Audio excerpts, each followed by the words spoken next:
பாரு, என்ன சாமியாரா சந்திக்கிறீனா நான் சாதுவா இருப்பேன், சாய்பா சந்திக்கிறீனா அதுக்கும் தயார் இல்ல.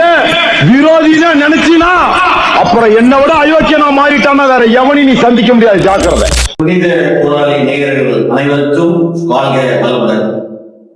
இன்று புதிய பாதை புதிய பயணம் நேர்காணலில் நாம் சந்திக்க இருப்பது தமிழ்நாடு சுன்னத் ஜமாத்துடைய நிறுவன தலைவர் மாநில பொதுச் செயலாளர் திரு அக்ரம் கான் அவர்கள். வாங்க. மிக முக்கியமா தமிழ்நாட்டில் பல்வேறு ஜமாத்துகள் இருக்கு. தமிழ்நாடு சுன்னத் ஜமாத் பர்டிகுலர்லி அது ஆரம்பிக்கப்பட்ட நோக்கம், அதனுடைய கொள்கை என்னன்னு கொஞ்சம் விவரமா சொல்லுங்க. தமிழ்நாடு சுன்னத் ஜமாத்துக்கு ஆரம்பிக்கிற நோக்கம் என்னன்னா, 15 ஆண்டுகளுக்கு முன்னாடி தமிழ்நாடு தௌஹீத் ஜமாத்துக்கு ஒரு அமைப்பு இருந்தது. அந்த அமைப்புல சில மார்க்க அறிஞர்கள் தவறான பிரச்சாரங்கள் பண்றாங்க நோக்கத்தில் பிரச்சனைகள் வந்து கொண்ட நேரத்தில் இவங்களுக்கு ஒரு சரியான ஒரு தடம் வழி இல்லை, பதில் சொல்றதுக்கு ஒரு வாதை போகணும், ஒரு அமைப்பு போகணுன்றதான் தமிழ்நாடு சுன்னத் ஜமாத் ஆரம்பிக்கும். தமிழ்நாடு சுன்னத் ஜமாத் அன்றைக்கு நோக்கம் என்ன என்பதால் உலமாக்கள் மூலமாக ஆரம்பிக்கப்படுகிறது. அது இந்த தமிழ்நாடு சுன்னத் ஜமாத்தோட தலைவர் சையத் நியாஸ் அஹமத் ஜமாலி, அவர் கமலி அறிவிக்காத பிரின்சிபால், பொதுச் செயலாளர் நான் அக்ரம் கான், இதோட அமைப்பாளர் சுலைமான் நண்பாய் இருக்கிறது. இந்த மாதிரி பார்த்தீங்கன்னா உலமாக்களோட மூலமாக தான் உலமாக்கள் கட்சிக்காக தமிழ்நாட்டு கட்டமைக்கப்படுது. இது நோக்கம் முதல்ல என்னன்னா, மார்க்க சம்பந்தப்பட்ட மார்க்க சுன்னத் ஜமாத் கொள்கை, நபிகள் நாயகம் ஸல்லல்லாஹு அலைஹி வஸல்லம் கொள்கைகள் சுன்னத்கள் பேணி நடக்கக்கூடிய சில விஷயங்கள் தமிழ்நாடு தௌஹீத் ஜமாத் அவர்கள் தவறாக பயன்படுத்த தவறாக பிரச்சாரம் பண்ற காரணத்தால் அவருக்கு சரியான ஆதாரபூர்வமா பதில் சொல்ற ஒரு நோக்கத்தோட தான் தமிழ்நாடு சுன்னத் ஜமாத் ஆரம்பிக்கப்பட்டு அவங்களுக்கு தகுந்த பதிலும் தமிழ்நாடு சுன்னத் ஜமாத் மூலமாக அதில் மாநில அமைப்பாளர் சுலைமான் நண்பாய் அவர்கள் மூலமாக பல மீடியா மூலமாக பல பத்திரிகை மூலமாக பல பொதுக்கூட்டங்கள் மூலியமாக பல கருத்துக்கள் மூலியமாக தெரியப்படுகிறது. இது உலமாக்கள் நடத்தப்படுது. இப்போ அதோட என்னென்ன வேலைகள் என்ன தமிழ்நாடு சுன்னத் ஜமாத்தோட மார்க்க சம்பந்தப்பட்டது உலமாக்கள் பண்றது. இப்போ சுன்னத் ஜமாத் கொள்கை இருக்க நபர்கள் தமிழ்நாடு சுன்னத் ஜமாத்துல சேருங்க. சுன்னத் ஜமாத்துல கொள்கை இருக்கிறவங்க எல்லா அரசியல் அமைப்புல இருக்காங்க, டிஎம்கே இருக்காங்க, ஏடிஎம்கே இருக்காங்க, விடுதலை சிறுத்தைகள் இருக்காங்க, பல கட்சியில இருக்காங்க. நீங்க எல்லாம் எந்த அரசியல் கட்சியில இருந்தாலும் தமிழ்நாடு சுன்னத் ஜமாத் அரசியல் சேராத ஒரு சமூக அமைப்பு, சமுதாய அமைப்பு, சமுதாய மக்களுக்காக குரல் கொடுக்கக்கூடிய அமைப்பு, சமுதாய பிரச்சனைகள் எடுத்து போராடக்கூடிய அமைப்பாக தமிழ்நாடு சுன்னத் ஜமாத் நடந்து கொள்கிறது. அதன் நோக்கம் தான் இன்று வரைக்கும் தமிழ்நாடு சுன்னத் ஜமாத் செயல்பட்டு வருகிறது. இதுல பல போராட்டங்கள் நாங்கள் நடந்திருக்கோம், அப்பவே நடந்திருக்கோம். தமிழ்நாடு சுன்னத் ஜமாத் ஆரம்பிச்சு 10 வருஷத்துக்கு மேல 10-15 வருஷம் கிட்ட ஆகுது. பல விழா நடத்திருக்கோம், பல ஆர்ப்பாட்டங்கள் நடத்திருக்கோம், பொதுக்கூட்டங்கள் நடத்திருக்கோம், மாநாடு நடத்திருக்கோம், ஏழை குமர்கள் திருமணங்கள் பண்ணியிருக்கோம், கல்வி உதவி பண்ணியிருக்கோம். சில என்னென்ன மார்க்கத்துக்கு சம்பந்தப்பட்ட ஏழைகளுக்கு என்னென்ன இந்த மார்க்க சம்பந்தப்பட்ட என்னென்ன செய்யணும் எல்லாமே தமிழ்நாடு சுன்னத் செய்திருக்கு. இதுதான் தமிழ்நாடு சுன்னத் நோக்கங்கள்.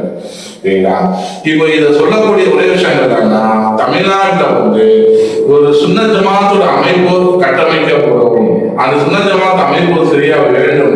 ஏன்னா சில இளைஞர்கள்லாம் வழித்தவறிக்கு போறாங்க, அவங்க எல்லாம் சுன்னத் ஜமாத்து தொழுகைக்கும் மற்ற எல்லா விஷயம் கொண்டு வர நோக்கத்துக்காக தமிழ்நாடு சுன்னத் ஜமாத் அதோட வேலைகள் நடந்து கொண்டிருக்குது. அதோட நோக்கங்கள் தான் பல விஷயங்கள். இப்போ ஒரு வித்யார்த்தி வச்சிருக்கிறோம். இப்போ வரக்கூடிய ஏப்ரல் 22ஆம் தேதி தமிழ்நாடு பிஜேபி அலுவலகத்தை முற்றுகை போராட்டம் வச்சிருக்கிறோம். இதெல்லாம் எதுனா சுன்னத் ஜமாத்தோட கொள்கை கிடையாது. இது ஒரு பொது விஷயங்கள். இஸ்லாமியர்கள் பாதிக்கப்படுறாங்க, முஸ்லிம்கள் பாதிக்கப்படுறாங்க. எந்த மாநிலத்தில், எந்த நாட்டில், எந்த ஊரில், எந்த மூலையில் முஸ்லிம்கள் பாதிக்கப்பட்டாலும் தமிழ்நாடு சுன்னத் ஜமாத் குரல் கொடுக்க வேண்டும். அதோட நோக்கம் தான் தமிழ்நாடு சுன்னத் ஜமாத். இப்ப கூட பாத்தீங்கன்னா ரமலான் மாதத்துல மிகப்பெரிய அந்த ஹோலி பண்டிகைகளை எடுத்துக்கிட்டீங்கன்னா பல பள்ளிவாசல்கள்லாம் வந்து தார்பாய் ஒட்டி மூடப்பட்டது. அந்த பள்ளிவாசல் தார்பாய் ஒட்டி மூடப்பட்டது. அந்த பள்ளிவாசல் பூட்டப்பட்ட பள்ளிவாசலில் பெரிய கொம்பை எடுத்து வந்து இடித்து அந்த பள்ளிவாசல் திறந்து உள்ள போயிட்டு அங்க உள்ள அந்த இந்த முஸ்லிம் இளைஞர்களையும் முஸ்லிம் முதியவர்களும் தொழுகை இருக்கவர்களும் விவாதம் செய்வர்கள் மேல அந்த ஓலின்ற தண்ணியும் அந்த அந்த மண்ணும் அந்த மேல பூசி அவங்க எவ்வளவு அந்த இடத்துல அசுத்தப்படுத்த வேண்டுமோ அந்த அசுத்தப்படுத்திருக்காங்க. அதை கண்டித்துதான். அதே மாதிரி பாத்தீங்கன்னா அந்த ஹோலி பண்டிகை பேருக்கு வந்து ஒரு என்கவுண்டர் கூட நடந்தது. சரிங்களா? மகாராஷ்டிரால வந்து ஒரு இளைஞர் பண்ணிக்கிறாங்க. அவங்க வாக்குவாதம் போராட்ட இளைஞர்கள் ஹோலி தருவாங்க. அவங்க கேட்ட ஒரே கேள்விக்கு என்கவுண்டர் பண்றாங்க. என்கவுண்டர்ல அவங்க கையில வச்ச துப்பாக்கி எடுத்து சுற்றுறான். அந்த அந்த ஒரு மௌத்தம் அந்த ஷஹீத் ஒண்ணு ஆயிருக்கு. இப்போ இது கேட்கறதுக்கு நாங்க இல்லைன்னு இல்லை, இருக்கலாம். தமிழ்நாடு சுண்ணத்தில் எல்லா அமைப்பும் இருக்குது. ஆனால் இருந்தாலும் தமிழ்நாடு சுண்ணத் ஜமாத் வந்து அரசியல் சேராத அமைப்பு. இந்தியாவில் உலகத்தில் எங்க முஸ்லிம்கள் பாதிக்கப்பட்டாலும் எந்த முஸ்லிம்கள் எங்க ஒடுக்கப்பட்டாலும் ஏழை எளிய மக்களுக்காக தமிழ்நாடு சுண்ணத் ஜமாத் போராடும் குரல் கொடுத்து கொள்கிறார்கள். வீடு கொடுத்து இப்ப உங்களுடைய இந்த சுன்னத் ஜமாத்துக்கு முன்னதாகவே பழனி பாபா அவருடைய காலத்துல நீங்க அவரோட பயணிச்சிருக்கீங்க. நீண்ட நெடிய அரசியல் பயணங்கள் உங்களோட இருக்கு.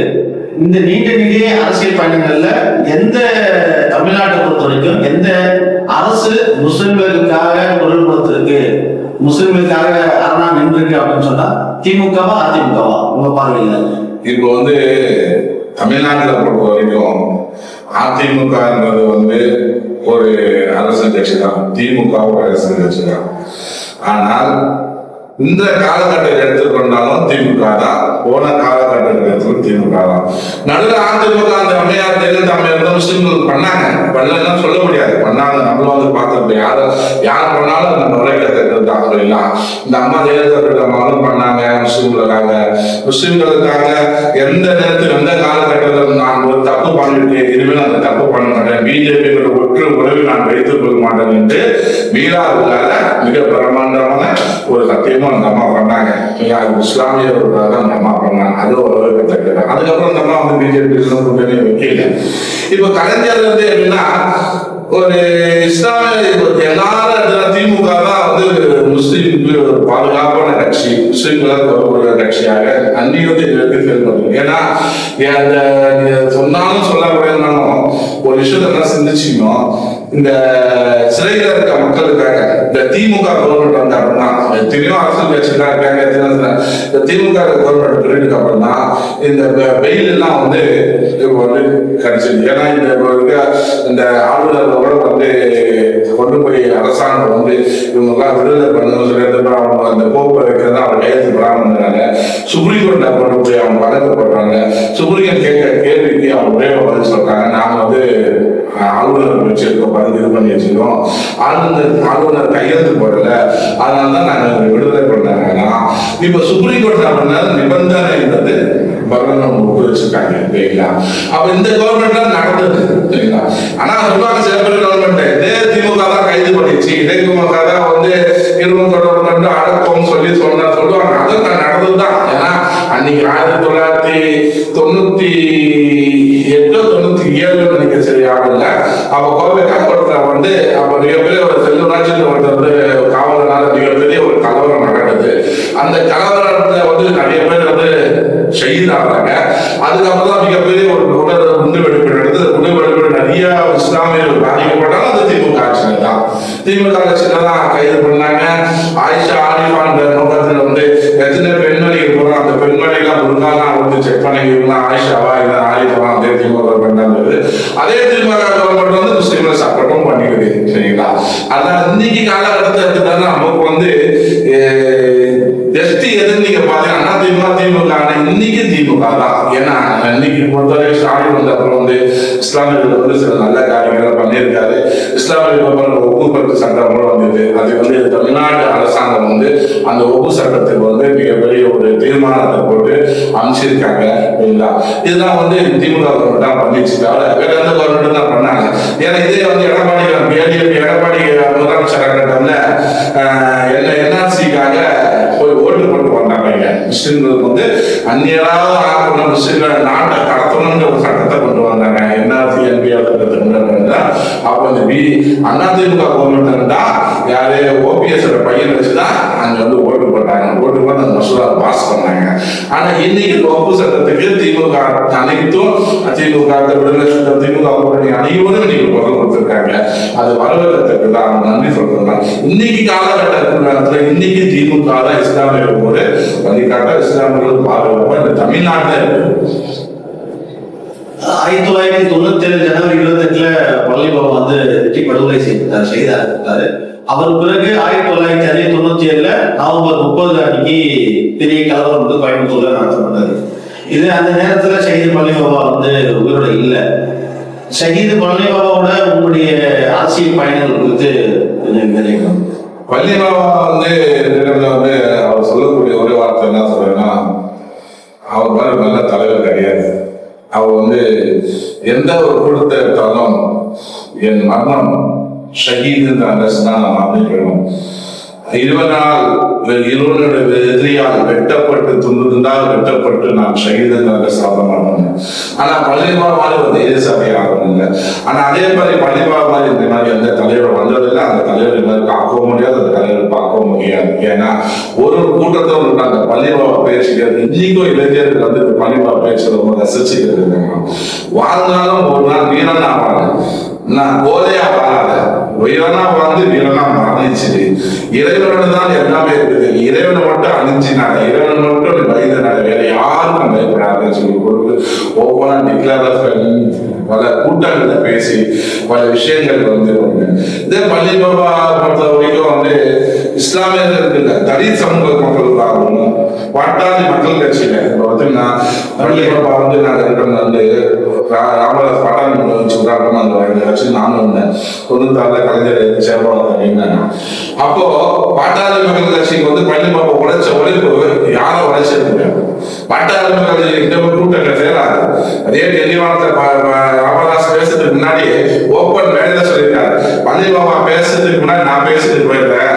ஏன்னா பள்ளி பாபா பேசுற அப்படின்னா கூட்டம் யாரும் இருக்க மாட்டாங்க, நான் எதை பார்த்து லீடர் பார்த்தா பேச முடியும். அதனால பள்ளி பாபா பேசுறதுக்கு முன்னாடி நான் என் பேச்சு நான் பேசிக்கிட்டு இருக்கேன். ஏன்னா அவங்க சமூகமாக கூட வந்து நிக்காம முடியாம ஒரு சூழ்நிலை அந்த காலகட்டத்தில் இருந்தாங்க. அப்ப பள்ளி பாபா வந்து நிறைய வன்னியர் மக்கள் எடுத்துட்டாங்க, தலித் மக்கள் எடுத்து எல்லா சமூக மக்கள் பள்ளி பாபா எடுத்துட்டாங்க. RSS தவிர இந்த RSSனாலதான் பள்ளி பாபா வெட்டப்பட்டு ஷஹீதான. அவர் இன்னைக்கு என்ன துவா கட்டணும் அதெல்லாம் அகுலாகி அவர் மனம் வந்து ஷஹீது. அந்த மாதிரி பள்ளி பாபா மாதிரி ஒரு நல்ல தலைவரும் மாதிரி பார்க்க முடியாது. அந்த தலைவரை இழந்தது மிக மிக ஒரு கஷ்டமான சூழல் தான், ரொம்ப கஷ்டமா